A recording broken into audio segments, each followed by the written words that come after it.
नमस्कार, न्यूज़ 18 के digital platform पर आपका बहुत स्वागत है। मैं हूं आपके साथ अंशिका पाठक। कर्नाटक में सत्तारूढ़ कांग्रेस में सत्ता परिवर्तन को लेकर लंबे समय से कयास लगाए जा रहे हैं। साथ ही दो अलग अलग गुट अपने अपने दावे भी कर रहे हैं। गहराते कयास और कांग्रेस के कर्नाटक प्रभारी रणदीप सिंह सुरजेवाला की पार्टी नेताओं के साथ चल रही बैठक के बीच मुख्यमंत्री सिद्धरामैया ने साफ कर दिया कि पूरे 5 साल वो इसी पद पर बने रहेंगे। उप मुख्यमंत्री ने भी कहा कि मेरे पास विकल्प ही क्या है, मुझे उनके साथ खड़ा रहना है। मुख्यमंत्री सिद्धरामैया ने आज बुधवार को कहा कि वो पूरे 5 साल के कार्यकाल के लिए पद पर बने रहेंगे। क्या वो 5 साल तक मुख्यमंत्री रहेंगे? के जवाब में मुख्यमंत्री ने कहा, हाँ मैं रहूंगा, आपको इसमें कोई संदेह है क्या? उन्होंने कहा, जैसा कि मैंने आपको मैसूर में बताया था, हमारी सरकार 5 साल तक चट्टान की तरह बनी रहेगी। बीजेपी के लोग दिन में ख्वाब देख रहे हैं। उन्होंने ये भी स्पष्ट किया है कि बेंगलुरु में आयोजित राज्य कैबिनेट की बैठक कर्नाटक भर में डिविजनल मीटिंग की सीरीज का हिस्सा थी। उन्होंने कहा, हमने पश्चिमी क्षेत्र में कैबिनेट की बैठक की, आज हम बेंगलुरु डिवीजन में एक मीटिंग कर रहे हैं।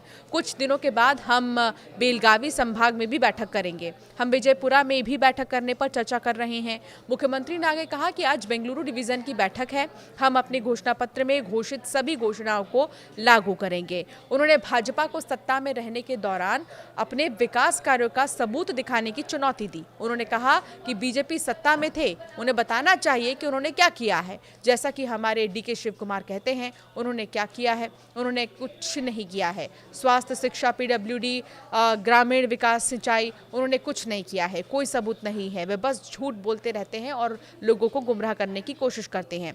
तो वही शिव कुमार ने भी जो है चिक्का बल्लापुरा में कहा है कि मेरे पास क्या विकल्प है, मुझे उनके साथ खड़ा रहना है और उनका समर्थन करना है। उन्होंने आगे कहा कि मुझे इस पर कोई आपत्ति नहीं है, पार्टी आलाकमान जो भी कहेगा, जो भी तय करेगा, उसे पूरा किया जाएगा। मैं अभी इस पर कोई चर्चा नहीं करना चाहता। हमारे जो लाखों समर्थक हैं, उन्होंने उनका भी जिक्र किया। हमारे लाखों कार्यकर्ता इस पार्टी का समर्थन कर रहे हैं। पिछले कुछ समय से राजनीतिक हलकों, खासकर कि सत्तारूढ़ कांग्रेस के अंदर इस साल के अंत में मुख्यमंत्री बदलने की अटकलें लगाई जा रही हैं, जिसमें सिद्धरामैया और उप मुख्यमंत्री डीके शिव कुमार के बीच सत्ता परिवर्तन समझौते का हवाला दिया गया। हालांकि उप मुख्यमंत्री शिव कुमार ने मंगलवार को कहा कि नेतृत्व परिवर्तन पर कोई चर्चा नहीं हुई है। साथ ही उन्होंने राज्य में मुख्यमंत्री सिद्धरामैया और पार्टी की सरकार को मजबूत करने पर जोर दिया है। भारतीय जनता पार्टी और जनता दल सेक्युलर नेताओं के इस दावे पर कि राज्य में मुख्यमंत्री को बदला जाएगा, उन्होंने पलटवार करते हुए कहा कि क्या वो हमारे हाईकमान हैं। उन्होंने सवाल करते हुए क्या कहा कि आर अशोक, जो कि विधानसभा में विपक्ष के नेता हैं, बीजेपी के आदमी हैं, बीवाई विजयेंद्र बीजेपी के प्रदेश अध्यक्ष भी बीजेपी के आदमी हैं, चलवड़ी नारायण स्वामी का उन्होंने जिक्र किया, बीजेपी के आदमी हैं। अगर वे ऐसी बातें कहते हैं तो क्या आप लिखेंगे?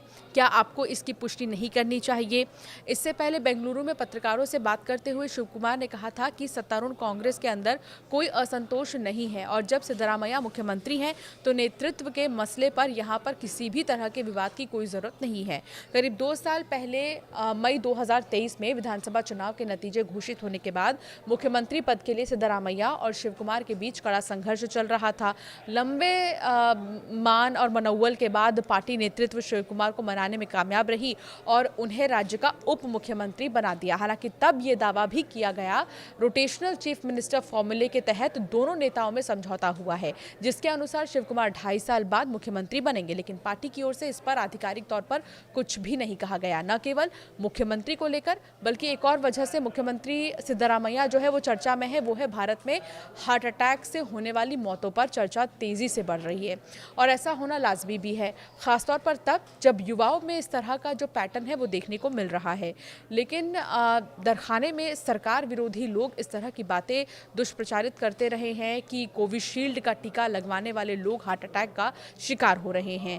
केआरके जैसे बड़बोले लोग अक्सर अकाल मौतों पर इस तरह की जो पोस्ट है वो करके डरा रहे हैं, मगर कर्नाटक के मुख्यमंत्री सिद्धरामैया भी इस तरह की बात कर चुके हैं और किसी को भी उम्मीद नहीं थी इस तरह की बात की। सिद्धरामैया ने हासन में हुई 23 मौतों की जांच के आदेश दिए हैं, जिसमें कोविड वैक्सीन की संभावित भूमिका का भी उन्होंने जिक्र किया, जिसको लेकर अब वो बहुत ज़्यादा चर्चा में है और उन्होंने इसको लेकर एक पोस्ट भी सोशल मीडिया पर किया है जो कि चर्चा का विषय बना हुआ है। फिलहाल कर्नाटक को लेकर आपके मन में क्या ख्याल है, हमें ज़रूर कॉमेंट कर बताएं।